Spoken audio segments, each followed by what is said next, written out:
Hey guys, thanks for watching the video. I hope you get something out of it. Coming up next, if you want to follow the order, is the T-Rex mid and high rows. Just see how we're going with form and what to do to improve, and just keep on progressing with the program. Thanks.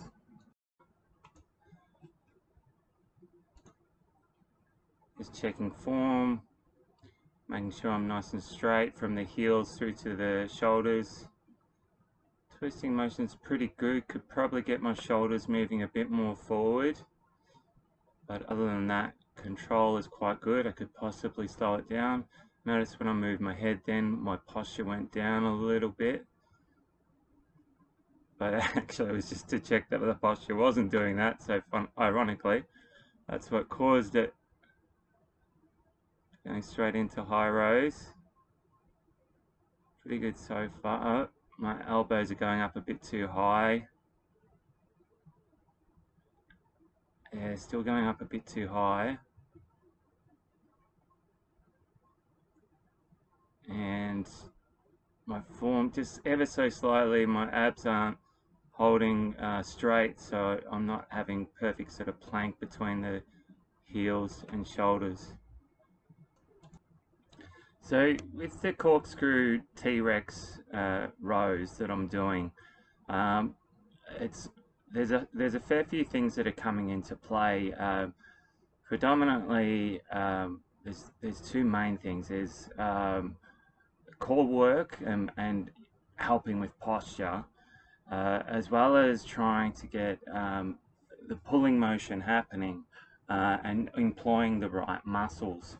It's very easy to just sink all the way forward and not actually employ the right muscles, but to try and do it with good posture and good core activation to keep everything straight. So in a way, I'm kind of isolating in a very complex move. Isolating a couple of things. I'm isolating where, like, so the pull, yes, I'm meant to be using the shoulders. I'm going to employ to some degree the lats as well, but the ultimate aim is to try and basically pull from the scapula. I don't have to, like most people say, try and pinch the shoulder blades together, and essentially that's what they're trying to do. But it's the muscle between the spine and the shoulder blades that's basically your scapula. That's the part that you're trying to employ. And that's going to be kicking in a lot more if I've got that straight posture and the core turned on. With the high rows, I'm also trying to do the same, but I suppose the traps are getting a little bit more of a workout in that regard.